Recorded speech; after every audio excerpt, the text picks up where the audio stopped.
Hello, everybody, and welcome to the Game Tea Podcast, your one-stop podcast for video game news, reviews, and banter. We are your hosts. My name is JP. I'm Zach. And I'm Czar. With introductions out of the way, let's start the show. Alright guys, so let's talk about Warcraft 3. Let's take a look at this article. Blizzard apologizes for the condition of Warcraft 3, Reforged Promises Action. This is from Polygon Charlie Hall? So Zach, did you actually play this? I know you're the big... So I'm the big Warcraft guy, but I've never been an RTS fan. Right. And basically what I got out of this is Blizzard is just continuing to go full Activision. They've been doing this. Absolutely. They did the whole Hearthstone China incident, and they didn't really apologize to that. They overreacted on a guy who made a political statement for standing with China, and I think it was Blitz Chung. Basically, they shut him down. They took away his prize money for his winnings. They did all I that heard stuff. about that. That was terrible. That really was. That was awful. And so that was kind of like a strike, a big strike one, like just the public eye of Blizzard. And then there was the Diablo phone on your phones, and how they apologized by that was saying like, "Oh, do you not have phones?" When they know that all of their your broke asses should have had phones. I don't know why you're mad. And like they should know and have some sort of demographic to know that like I want to say over 80% of their people like are all like big into PC things. So why would you like sit there, build up this giant hype train for like Diablo 4, and then go out with this like off-brand Diablo prequel bullshit on your phone? Like I just think that was a big strike too. And now we're at strike 3 where they really couldn't mess this up. It's a game that they made back in like 1999 and 2002 is when they were making it. And they released it, and it was a great game. They had all these features that came out at launch. You could do custom games, you could stream it, play online. Yeah. And now you're talking 20 years later, all they have to do is update the assets and some of the coding. All they had to do was just slap some paint, new coat of paint on this game and make it look pretty. And they couldn't do it. They were like, how can we monetize this, maximize profits? And I understand how they were kind of scared to custom games because, I mean, thanks to Warcraft 3, Dota was made, and they like lost so much money to the entire MOBA genre, which they helped kind of create in a way. And so now they're just seizing everyone's content. Like the mod scene, they kind of took it all away, didn't they? And that's what I think a lot of the controversy is coming from. And just the fact that some of the animations look like crap. They downgraded the graphics versus the trailers. You know what's funny? One dumb thing after another that really just disappoints the crap out of me. It's funny you mentioned the animations thing. Isn't that exactly why people were pissed off at the last Pokemon game? Was because they made it a point of saying how fucking great. Well, there's my one fuck for the episode. How great these new animations were going to be, and got everybody pumped up. And then they were just reusing things with a new fresh coat of paint. It wasn't different. Yeah. That's pretty much exactly what's going on here too, right? I mean, and along those lines, I saw several reviews of the game where people were saying that the character skins just didn't fit. Like they just regressed to a test pattern. And a couple people said that every skeleton they ever encountered just was a solid lime green. And it's pretty sad when, like you guys said, and like we mentioned that you just need to update the assets. Like the game was great. There's not much to change besides. I mean, obviously you want it to be like a higher frame rate and more smooth process and make it look nicer. Right. It's not like they don't have to invent new story thing or anything like that. It's all they're not just reinventing the wheel here. Right. You know what my favorite part about this actually is, though? My favorite is the statement from Blizzard. We want to say we're sorry to those of you who didn't have the experience you wanted. Not we're sorry we made a crap game. We're sorry that you feel bad about it. Well, at least now they're finally rolling out refunds. No question. Oh, they are giving out the refund. Okay, I thought they had their heels in the ground on that for a little while. They did. It was just recently with all of the outrage from the fan community that they're finally like, all right, we'll give you refunds, no questions asked, but that's it. That's all you get. Someone actually had to make a Reddit post on like the 10-step process to get a refund. Until pretty complicated. And it was like, yeah, and then a week later, like just like Sar said, that's how they finally did it. That's absolutely nutty, man. I mean, Blizzard has just been so wild lately. Oh my god. And I say full Activision in the most derogatory sense I can think of, because this is a company that I respected a lot. They were up there with if I bought a Blizzard product, I know it was quality. I knew if I had any problems, I can contact customer service. They'd help me out. Well, I mean, how many years did you play WoW? I feel like you've been around with Blizzard for a long time. It was like 8 years of good. Like I started at middle of the Burning Crusade all the way up to Warlords of Draenor, and I mean, usually obviously when WoW was coming out, WoW, I think everyone realized it was kind of on its downfall. I mean, a 10-year-old game, right? Milking that much money. I mean, there's only so much you can do. Did you play WoW, Azar? No, I never played WoW. I thought the pay rate was a little steep for me, $15 a month. I mean, I'd get behind $5 a month. Yeah, and it's just it was, you could, any time you have a problem, there was gosh, what do you even call them? They're moderators, GMs in the game. They'd help you out. They were pretty down-to-earth people that were like, oh yeah, you have this problem. How can I help you fix it? They'd fix it. So it just sucks to see that that Activision merger that kind of happened in 2008 is really, you didn't think it would hit this hard, but it feels like it's taken over the company. Well, such a dynasty of a company just falling under its own weight and its own pride, almost, it seems. That's really the biggest tragedy about all this. I hate to say it, but with all the things that has been going on with Blizzard lately, I feel like they haven't really stopped all that much. As far as people using and playing their games, Overwatch is still the #1 biggest esports game in the world right now, right? I mean, has that really changed since this Blizzard controversy started? I mean, you could always argue League of Legends and Dota, but you've absolutely got that. But Overwatch is still a really hype game, but just a part of me knows how long until they screw something up there too. And I'm just ready to see something else. They let Heroes of the Storm died recently to support Overwatch. They put pretty much all their esports into Overwatch, which is fine. I mean, Heroes wasn't nearly as popular as other two MOBAs, so I get that. And then you have Diablo 4, which is coming sometime. StarCraft is dead in the water. With I think they have small little commander updates every now and then, which I don't think is huge. World of Warcraft has its next new expansion coming out, but honestly, WoW in my eyes looks like it's on its last leg. Even though they're trying new things, nothing ever really seems new in that regard, at least in my opinion. And you think that could be also just because it's been around so long? Oh yeah. To the point where it's what new could we really do? This is the game that's been around for so long. We've done it all. And the thing about the new people is you kind of heard their whole PR speak before. So you can't really get too hyped up because you never know when their promises are going to be broken versus when they're actually going to follow through on it. Right. Which, I mean, WoW's a big game. There's a lot of people who want a lot of different games. They have Pokemon in that game as far as concerned with their battle pets. They literally spawned a card game out of it thanks to Hearthstone. Oh, yeah, I've seen a lot of people playing that card game. Yeah, I know a lot of people that love Hearthstone. It's just absolutely miraculous, all the things that you can do in that game. And it's kind of what, you kind of said, they're kind of crushing on their own weight because they're trying to reach so many people, and that's just not feasible at this point. Well, any last thoughts on this, man? Let's get back to Warcraft just a little bit, kind of dissect this really down. I found a lot of pros and cons. A lot of them came from Game Radar, so I kind of wanted to see what your guys' take on this was. Sure. So, pros, I only have about 3. Pros about the game itself? Yeah. All right, let's hear it. So, updated graphics, obviously. Everybody was kind of excited about that because now your characters don't just look like blocks of pixels. They're actually pretty detailed from what I've seen. Okay, that's absolutely fair. The animation and movement style also was improved, and the landscapes look pretty good with a lot of attention to detail and updated.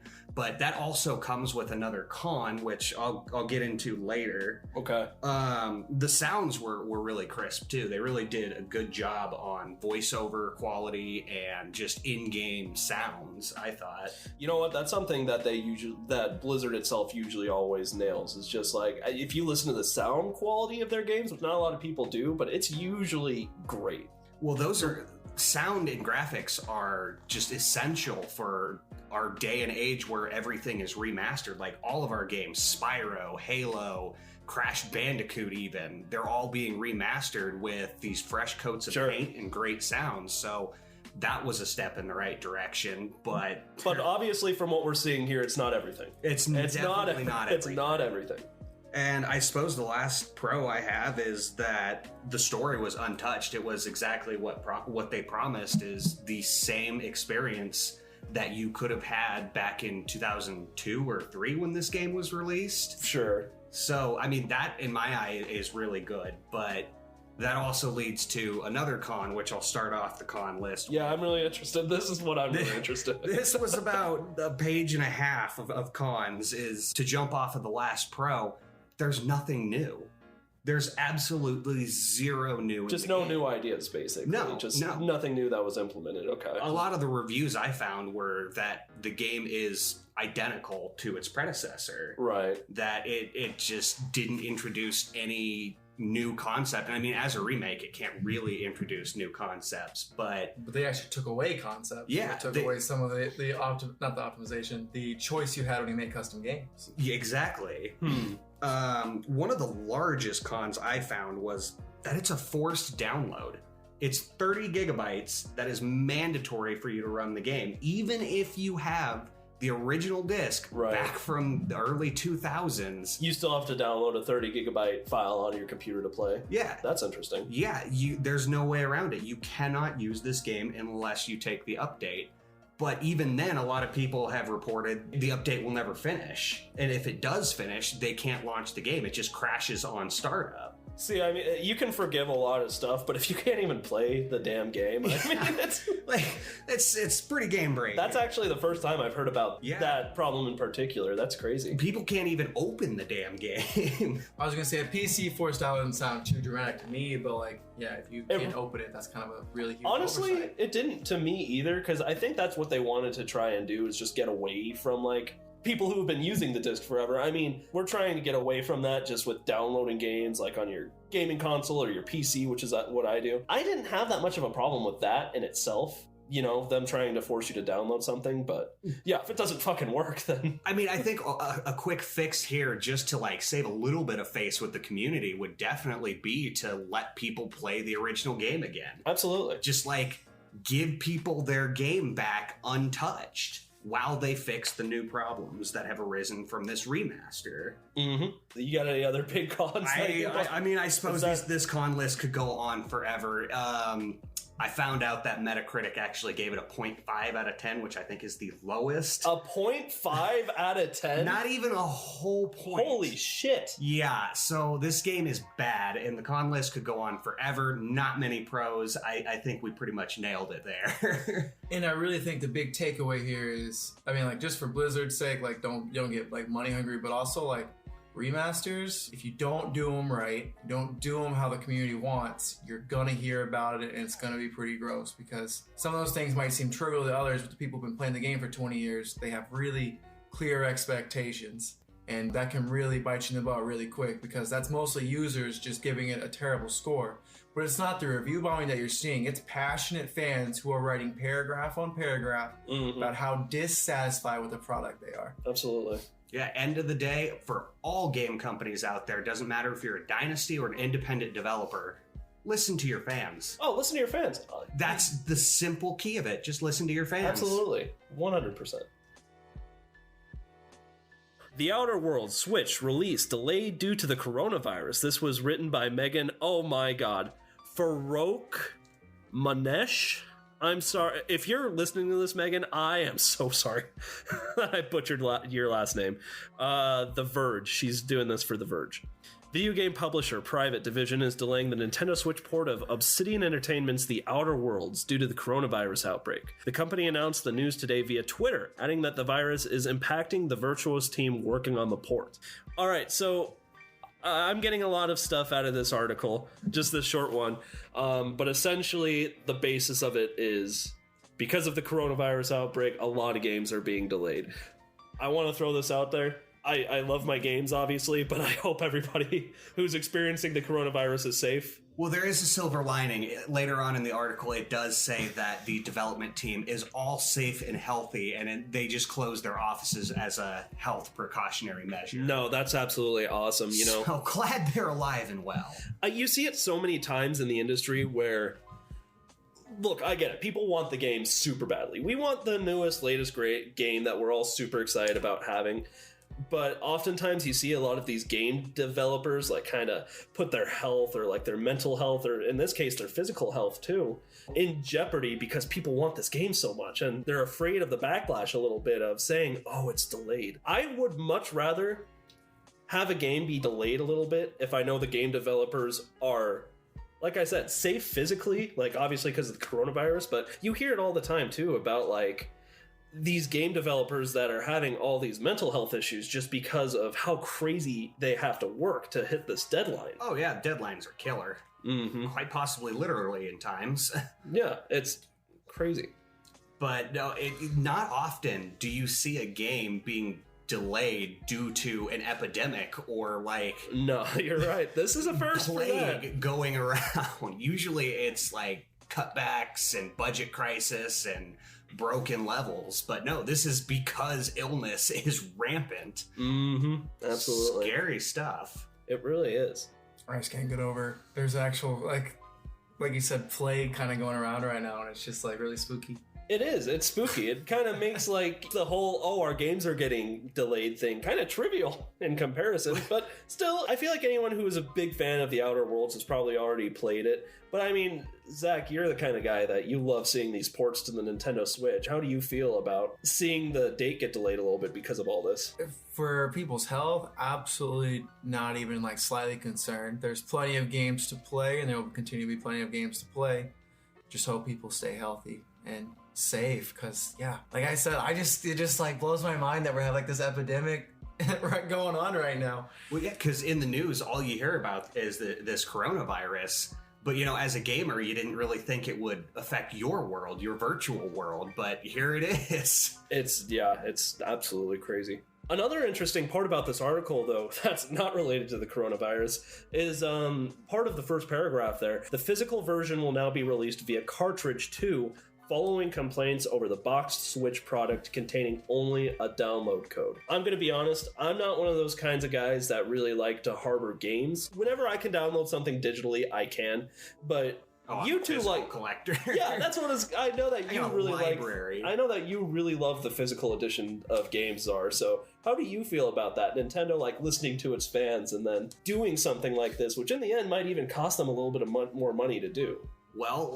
like we were saying at the end of the last article, Nintendo listened to fans. Like the developers are listening to their fans, and fans wanted a physical copy, and that's phenomenal in my opinion. I mean, yeah, it may end up costing them a few bucks in the end, but at least they're going to keep their user interface and they're going to keep their player base. You know, I mean, in my opinion, of all the companies out there, like the big gaming companies, Nintendo is absolutely phenomenal at listening to what their fans want and delivering on that too. I mean, with Nintendo, you just really feel like they care about the people who use their products, right? That's why I love Nintendo so much.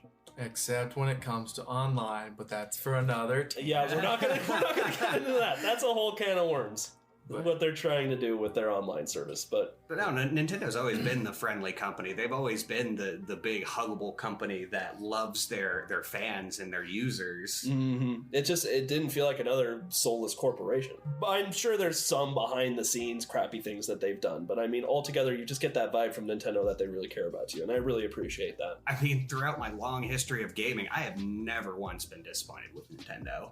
I mean, maybe briefly with some of their previous consoles. You're talking about the Wii U. Just say the Wii U. Yeah, I'm talking about the Wii U. Just say the Wii U. We know what you're talking about. And the Virtual Boy. Oh yeah, well that Virtual Boy was ahead of its time, and it caused seizures. But whatever, you have a seizure now and again. It just happens. I bought a Wii U. It was fine. You know what's funny is I thought, I'm sorry, I didn't mean to interrupt you. I thought about buying a Wii U the other day because I really want to play Wind Waker. It has a lot of good. It had a good library. Not at the beginning, not at launch. It took 5 years, but it got there. But hey, it's there now, and Nintendo will continue to make waves. The Nintendo Switch is already, I mean, doing absolutely phenomenal. You know, with sale. I don't know what they're up to in sales right now, but 52.86 million as of their last earning report. Damn. Yeah, that's crazy. Because I think the PS2, which is like the highest, is only at 104. I'm gonna have to look up that stat later. 154. 150. Okay, I'm a little off. I know stats. Yes. Stonks. Oh my god. All right. Anything else to add on that, Czar? Stay healthy. Yeah, please keep yourself healthy. Wear masks. Just do what you gotta do. Please stay safe. So I thought this would be funny to talk about on the last article. This is Robbie Ludwig from over at Fox News. That's how you know it's going to be good. Yeah. Are video games a mental health hazard for our kids? Well, I like how the poster picture, I guess video for the article is Sonic the freaking Hedgehog. Not just Sonic. Sonic is ruining our children. Hey, the movie adaptation. The new one, I should add. The one that... Oh yeah, that's a clip from the movie. That's not even a video game. No.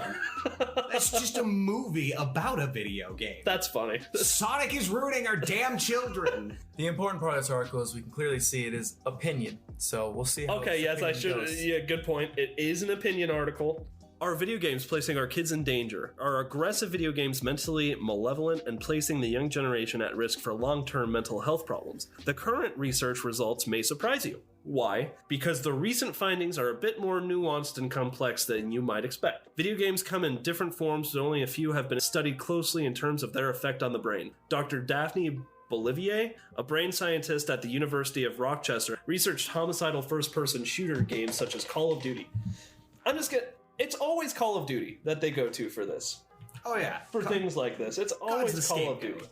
Or you know, some other first-person shooter that theoretically encourages mass murder. Mm-hmm. She found that the gamer's brain showed activity in multiple brain regions, showing numerous and surprising visual spatial benefits in areas such as attention, task switching, brain plasticity, learning, short-term memory, perception, and perceptual decision-making skills. Dr. Bolivier is not the only researcher who found these types of games encourage a more flexible mindset and faster reaction time than those of non-gamers. So this is actually... Very positive. Yeah, honestly, it's something I didn't expect to see from these guys. It's more of an article of like, hey, here's an opinion that's somewhat popular that video games make kids violent, and here's evidence to show why that's not true. Well, we haven't got there yet. Just that it has some positive benefits. Okay. These visual spatial skills being developed can help prepare children for future jobs in mathematics, engineering, the natural sciences, economic forecasting, architecture, as well as careers in art and design, all fields that require visual adeptness. Gamers also show higher levels of executive function, which is the ability to make split-second decisions. In fact, the new research is at odds with the idea that violent video games make kids less sensitive to violence, and or more likely to commit aggressive acts. That sounds completely contradictory to the entire article. Well, they weren't saying, like, this is something that happens. It was just asking, are video games a mental health hazard for our kids? Psychologist Christopher Ferguson thinks the studies linking video games to violence were improperly analyzed and ignored the very important social factors of the mental health status and family environment of the gamers. Honestly, from what I can see, it actually looks like a pretty nuanced piece where, like, whoever wrote this actually kind of put out just information and lets you do with it what you want. And well, that's a nice change too. Yeah, you're not kidding. Because, I mean, how long now have we been dealing with this? Especially lately, the whole video games cause violence thing. Oh yeah, everyone's trying to link video games with real world violence, but you know, Every time there's a school shooting in the States, that's the first thing that oh my people God, like to talk about. They had a copy of COD. That's Yeah. why they shot it up. No. In my experience, whenever I have a rough day, and everybody thinks of acts of violence because that's normal for human beings. We get mad and we want to solve it in the simplest way possible. But when I go home after those terrible days and play a game, my bloodlust is satiated through the virtual world. Right. You know, I think video games can actually reduce the symptoms of everyday stress and all this crushing weight of reality. I mean, for anybody who says video games does, like, contribute to some type of, like, aggression behavior in young kids, they always go to Call of Duty. What always drives me bonkers is first-person shooters take up, like, a very small percentage of video games, to be honest. Like, it's never like, these kids who play Stardew Valley need to be... Minecraft!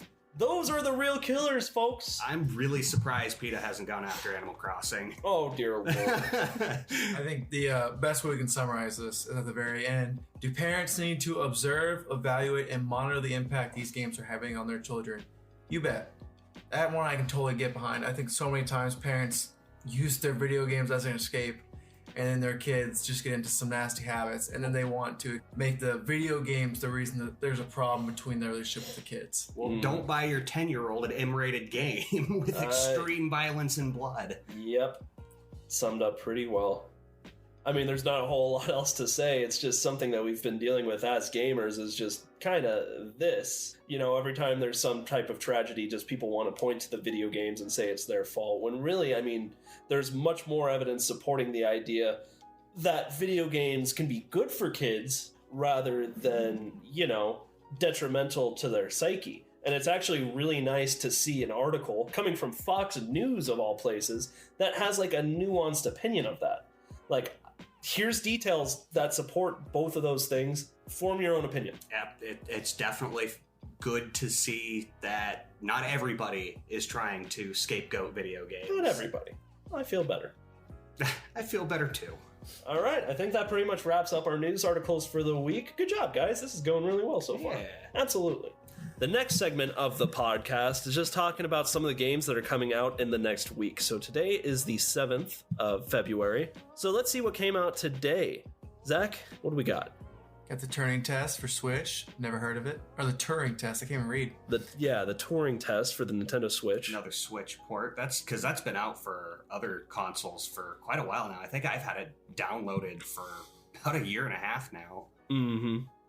Then you have Metro Exodus, Sam's Story DLC for basically everything, even Stadia.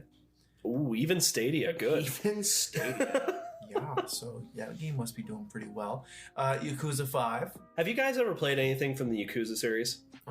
I've heard that it's phenomenal. Maybe when I was younger, like Yakuza 2 on the PS2, but I don't remember anything. Well, Czar, here's your chance, because on that same day, February 11th, the Yakuza Remastered Collection Day 1 Edition for PS4 is coming out. Ooh, so I can catch up. you can catch up. Only on your PS4, though, so sorry about it. Oh, well, that's unfortunate. And then, yeah, Necronator Dead Wrong, Best Friends Forever. Ooh, that sounds like such a friendly game. That's why it's going to the Switch. I'd play Best Friends Forever.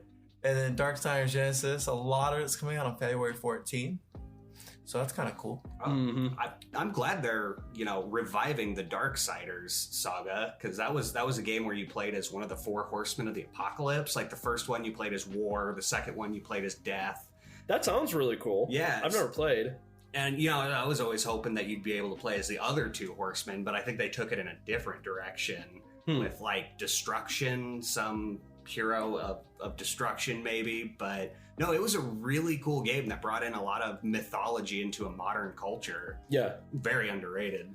We've also got Dreams coming out for the PS4. I'm gonna have Not to just look in your sleep now. And then don't forget the big one, JP, the DualShock 4 back button attachment. I know to a lot of people that sounds pretty fucking ridiculous, but I'm actually thinking about picking that up. You never know. Shut up, okay? Well, also Street Fighter 5 comes out. Yay! All right, that's the February 14th lineup. That's pretty huge. Everything coming up for the next week. Yeah, there are actually a lot of games coming out. Keep them coming. All right, guys. So for the next segment of the podcast, it is time to talk about the games that we are playing. Yay! What are we doing with our lives? Yeah. Oh, all right. Zach, it is your turn to tell us about The Witcher 3. Oh my gosh. Ooh, I have been waiting forever to play The Witcher 3. Heard a lot of good news, but I knew, I prayed, I hoped that one day it would come to Switch. I'm so glad that it did, because now I can pick it up, take it anywhere, and it's really, I think, helped me finish this just ginormously massive RPG. There's just nights where I'm laying in my bed and I'm like, oh god, it's 1 a.m. I have work tomorrow. I was like, just a little bit more, and it just keeps going, because there's just a story segment leads into story segment, and I'm not gonna lie, the graphics from what I've seen from compared to PS4, PC, and Xbox, definitely downgrade, but you still get that general awesome scope of this beautiful world that you're just constantly amazed by. I mean, that's the constant struggle between the Switch, right? It's like, it's just how it is. It's the less powerful console. But a lot of people weigh that against like how much they love portability. And that's always the big one, is are you willing to take that little hit in graphics if you can take it wherever you go? Especially since on the screen of the Switch, you can hardly tell that it looks different. Right. And I mean, it eats the Switch battery. I think I only get like 3 hours of like solid game time, so it's pretty equivalent to like Breath of the Wild. Damn. Which is to be expected. Let's be real. So graphics definitely not amazing, but you still have that awesome scope of a beautiful art style. Right So on. Witcher and Smash. Witcher and Smash. Yeah, the Brivia, that would be awesome. And then characters, I don't know. I'm so invested. I don't want to spoil anything, but like I pretty much just finished like the tutorial area, and now there's like Velen, and I finally finished that place, and I fell in love with the character that's a total piece of shit, like a terrible person, terrible human being, but they do such a good job of building him up and kind of giving him like a little bit of a redemption arc. Right. And just like it seems like you have so many meaningful decisions that actually play out really well. Like I got to pretty much choose if he lived or died, and I'm pretty like I was like I don't want anyone to die because I want to get like the full scope. So I was like trying to save him. And apparently that was the right decision according to Google. So I'm gonna try and stop googling stuff. But that's how much I overthink my decisions in these games.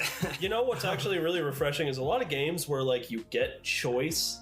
A lot of players complain that like, for example, any Telltale game, or not even Telltale. Like, have you guys heard of the Life is Strange series? Oh yeah. The biggest complaint when it comes to games that give you choice is that it doesn't really affect the game that much, whatever you choose. So it's actually really refreshing to hear you say that, like, choices you make in the game actually have real consequences and, you know, make crazy decisions that you're like, oh, should I have done that? Or like, oh man, maybe I should have done this differently, or I did the right thing here. That's really cool to hear. Right, and it's an overwhelming game at first, but I think once you like let it settle in and get used to the UI, get used to like the gameplay, it really helps, because I've heard like the combat feels sluggish, but I don't know, I like there's a bunch of options with the combat and they all kind of lead to the same result. Right. So I mean, it can be as varied as you want. Like if you get lazy and just want to slash your sword a bunch of times, yeah, it's gonna feel a little silly, but there's a lot of other things you can do, and the boss fights really help add some variety to that. So The Witcher 3 is everything that you've been told. It's an amazing game. It's wonderful, even on the Switch with a little bit of downgraded graphics. I honestly prefer it that way because I feel like I can actually sink myself into the story and continue to go through it, even though it's such a long game. Now, if you had to give it a score out of 10, what would you say? 10 out of 10. Oh, yeah. You'd give it a 9 out of 10. 10 out of 10. A 10 out of 10. Oh, no, Wow. 10 out of 10. Damn. Starting up the there series with- off with a perfect score. It's up there with Breath of the Wild, and gosh, I'm trying to think of some more perfect games. I think it's just it's up there, just one of the best games of all time. It's got a few issues, but the amount of things that that it gives you, it's really good value and amazing storytelling. I've had The Witcher 3 on my shelf for over a year and I haven't played it. That makes me really want to pick it up as soon as you guys get the hell out of my apartment. Yeah, so what about you, Czar? Well, currently I've been pretty deep into Borderlands 3. I know it's been out for a while, but Hey, it's never too late to talk about a really good game. I mean, holy crap, the grind is unreal with that game. I just hit, I think it was level 100 Guardian rank. Damn. So, aside from How long did that take you? Not as long as you'd think. You know, you kick up, there's an artifact that you get kind of towards the end of the game that just destroys any concept of the game you had and manipulates it to a sense where sometimes the enemies do 30 plus damage, sometimes your corrosive doesn't do any damage at all. Oh dear lord. So you have to continually, and that actually changes based on every map that you transition to. So you go into a different map, all of a sudden now instead of using a pistol you have to use a shotgun because your pistol does nothing. So you have to constantly adapt your gameplay and your play style to progress further into the game. And, you know, when I originally picked it up, I was really worried because I heard a lot of, oh, it's just the same Borderlands over and over. You know, it's Borderlands 2 with a few new story missions. But really, it's a lot more than that. Mm-hmm. It is a very intense and deep story that I thought was really cool from the Borderlands. A lot of people don't think of it too heavily in story because it's just your shooting loot, but the story actually is pretty cool. I thought that they did a really great job with characters, especially the new characters that they introduced, like Vaughn. Love Vaughn. Oh, I think Vaughn was actually originally introduced in Tales from the Borderlands. Speaking of, Was he really? I didn't play Tales. I played 1 and 2 and 3. Yeah, but I did not play Tales. That was, I think, where Gearbox really decided that they wanted to create an immersive story in this new world that they had created. Mm-hmm. How great is Tiny Tina? Tiny Tina is no longer tiny, but she is just as insane and still my favorite character. Her in the B team, which is actually kind of a funny concept because the B team is comprised of Tiny Tina, Brick, and Mordecai. Mm-hmm. So 2 of the original cast of Borderlands. And they're like completely separate from the rest of the story. The Crimson Raiders led by Lilith are off doing their own thing. And Tiny Tina and the gang are just kind of kicking it in the sticks, blowing crap up in the middle of the desert. And they'll occasionally pop up and help the story whenever necessary. But another thing that I thought was really interesting about Borderlands is they added a lot more elements of destruction and got rid of a lot of the stupider ones. Like in Borderlands 2, one of the elements was slag, which was almost useless unless you had somebody else with you to use a different element to buff damage. Mm-hmm. They also removed, much to Mr. Torg's dismay, explosions as an element. So, they did, didn't they? Yeah. That's so. I realized that like only halfway through the game. I'm like, because I love explosive weapons. Oh yeah, they're my favorite. I was like, where the hell's all the explosive stuff? I mean, they still do bonus damage based on their own stats as explosives, but they're no longer an element, which I liked because I thought that was kind of dumb to have an explosion as an element. I liked it. I thought it was cool, but to each their own. But then they introduced cryo as a new element, which I thought really should have been introduced since the first game. You would have thought, wouldn't you? Well, yeah, because you got like melting, you got burning, and you would think freezing would be up in that list too. But so that's one of the new ones, along with radiation, which is basically like corrosion, but things explode when they die. Oh, so there's your explosion right there. Well, yeah, there's your explosion. Borderlands is so cool. Yeah, it really is. Love the game. Gonna continue to grind in it. Can't stop, won't stop. Although I will say the legendaries are a bit excessive. You pump up your luck and... Oh, I noticed that. In Borderlands 2, I never found a legendary weapon through like a normal playthrough. I didn't find a single one. Nope. In Borderlands 3, I found one literally 15 minutes into the game. Oh yeah, well, people are all over the internet trying to find level 1 legendaries, and those are apparently abundant and all around. Mm-hmm. But yeah, I love Borderlands 3. It is not just a copy and paste of other Borderlands. I think they really didn't... Well, it's not that they revived Borderlands, but they are keeping it well and alive. Yeah, absolutely. Awesome. So what's your score there then? What do you got for a score, Dylan? Let's hear it. Czar. Crap. I would have to give Borderlands 3 probably an 8.5. I mean, I think that's fair. There's a couple things. I've had to restart my game a couple times because of some quest glitches where like a character just wouldn't move or the next dialogue wouldn't be forced. Right. Also, the intro loading screen with claptrap dancing is just infuriating as all else. It is 5 minutes of watching claptrap dance just before you could start your game, and it enrages me more than anything else. I could watch claptrap dance for hours. I love claptrap. But yeah, claptrap, bro. Aside from some of those delays, and also the cutscenes will glitch out occasionally, and the dialogue will be forced before the visuals, so people will say the things they say before their lips actually move. All right, so I'm playing DBZ Kakarot. So I was interested in this game. I mean, it's a Dragon Ball Z game. Honestly, I played the games before I got super into the anime. A lot of people just love Dragon Ball Z, and they played the games because of the show. It was the opposite for me. I bought the games, and then I got into the show. So the first game I ever played was Budokai Tenkaichi 3 on the PS2. That is big mouthful. Yeah, it's a lot. It's a lot of words. It's what happens when you have so many games come out. It's just like, just kept getting added on, and that's how they just make up game time. I'm pretty sure they go through like a random word generator, and they're like, all right, Dragon Ball Z you know, What is a How many Tenkaichi? different ways can we I say don't- tournament? is that what it means? I'm like 90% sure it's like special tournament. Budokai's tournaments. I'm trying to remember what Tenkaichi means. Okay. I'll look So it up. Translate. So graphics and art style, I mean, for what it's worth, the game looked really, really good. You know, the art style looked exactly like a Dragon Ball Z episode. The animations were off just a little bit. You could especially see it with like mouth syncing. And towards the end of the game, I mean, the animations with the characters were so stiff, it was almost as if they were like, fuck it, I am so sick of working on this game. Just, it's fine, just put it out, it's fine. Like, people's mouths were moving, but like their bodies weren't. It was super robotic and weird looking. That's really annoying. It really was. It drove me nuts. Luckily, it was only at the ending where it was that big of a deal.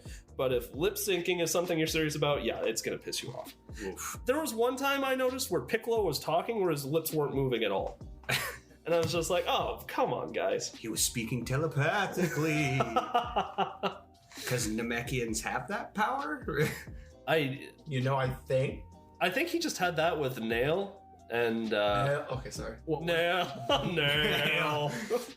Okay, so characters. I mean, it's a Dragon Ball Z story, you know what I mean? It's so... How many times can they do this story in games? But, Apparently a lot. 'cause A lot they're of- still making the mood. oh yeah, people are still buying it like crazy. But I mean, it's like nothing. I will give them that there were a few side characters that were introduced through like the, you know, side stories, which I'll get into in a little while. But I mean, it's Goku, it's Gohan, it's Piccolo, it's all those guys. It's nothing new to say.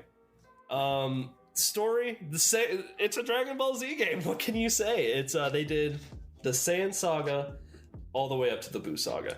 I would forgive the game a lot more if they have a lot of material that they could use right now. Like everything going up to the Tournament of Power, maybe? Maybe Dragon even Ball some Super? side Exactly. like what's going on with some of the main characters when they're not with the other main characters. Exactly. Because we all want to know what Yamcha's been up to. Oh yeah, give me more Yamcha, man. Who doesn't love Yamcha? Just a reality TV show, something like that. I think in the show he was on a reality TV show. Was he really? Yeah. He had a brief stint as a reality TV show actor, I think. You gotta love Yamcha. And a baseball career. For some reason. Oh my god. I wanted to talk about the gameplay a little bit. So game mechanics wise, what separated this game from other Dragon Ball Z games is they obviously tried to go with, or not obviously, they started to go with more RPG type elements, you know? I think they saw the trend that open world is the big new thing, and people love open world games and being able to kind of diverge from the story a bit to go do things in the world. And that's... Love doing everything else but the main story. Yeah, you're For damn right. Especially when it's a story you've seen time and time again, like Dragon Ball Z. So that's all well and good. My problem with it is that they didn't really do anything particularly well within those RPG elements, you know? Like, you just weren't enticed to go do anything, really. Fighting anything other than the main story characters, you barely got any experience, so it was hardly worth doing. There weren't really a ton of useful items you could collect. The food system worked a little bit like Breath of the Wild, where, like, you know, you can make yourself a meal and you can eat it and you get some stat boosts. But unlike Breath of the Wild, they don't do a whole lot. They're a very tiny boost. It's a drop in the ocean. You know, it's just like, it irritates me a little bit because they had this opportunity to really do something cool with it, and I feel like it fell on its face a little bit. As far as fighting goes, like the way that the fighting works in the game... So that's the heart and core of a DBZ game. Oh, yeah, it is. I mean, all of this stuff could be absolutely terrible. If it's got good fighting mechanics, people will forgive all of it. So how were the fighting mechanics? Well, as opposed to your normal, like, triangle, circle, X, like, combat system where you get, like, punch and kick and your ki blasts, and it's all allocated to just the circle button. Oh. I'm a PS4 player, so circle button for me. So, like, punches and kicks are just the circle button. Triangle is like your ki blasts, and then for like your special moves, it's like you hold down L1 and then you get your Kamehameha and like all these different attacks that are allocated to different buttons on the controller. And when you want to use one of those attacks, time slows down a little bit so that you can actually like pick an option in the menu. Oh, that's nice. So you're not actually taken out of it. Yeah, exactly. So it's not like you're in the middle of a full-blown fight. Time kind of goes slow so that you can pick an option, and yeah, it works out really well. Same goes for all the transformations. You hold down L2 and R2, and like for Goku, who has the Kaioken plus Super Saiyan 1, 2, and 3, you hold down those buttons and then you get to just select from the menu. A lot of people feel like they would have gotten taken out of it a little bit because of how simplistic the fighting is, but I mean, I don't know. I think it all kind of works pretty intuitively because, I mean, at the end of the day, working with those buttons and having these different combinations are nice, but a lot of people just like to find that one combination that just kicks ass and just use that repeatedly anyway. I feel like this cuts out the middleman just a little bit. Well, I mean, it's hard to make a fighting game that's not ultimately at its core button masher. Absolutely. So, you know what? A lot of people have a problem with the fighting. I thought it was great. And yeah, that's kind of all my thoughts on the game. It was what will be your final score? If I had to give it a score, it'd probably be a 7.5 out of 10. The RPG elements that they didn't really deliver on kind of took me out of it a little bit. I feel like they could have done a much better job with that. If the animations were more on point, I could have given it some more points. But no, I think 7.5. Still pretty good score. When it comes to Dragon Ball Z games, you know what? That's pretty standard. Well, the fans will always be diehard with that series. That's who the game is made for at this point, honestly. And you know what? I can already see DLC in the future for like all those things, like everything up to the Tournament of Power. So is there a fusion, huh?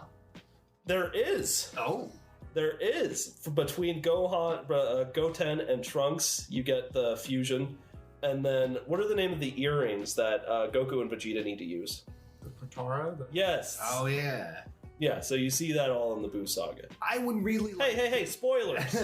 I would really like to see a Dragon Ball Z game where you could take any character you play as and fuse them with another. Wow, just make a creation of abominations in the DBZ. Yamcha Tien, like in Budokai 2. Oh, God. Oh, no. Yamcha and Krillin all the way. Yamcha and Krillin? Do you think it would be like a middle size between the characters, or just shorter than Krillin? Just a little bit taller than Krillin? I guess obviously the rules have to be like different if everyone's doing it. Don't they have to be at the same power level and same like size? Oh yeah, they have to be like identical in physical shape and power. I mean, the power. No, Krillin's pretty strong now.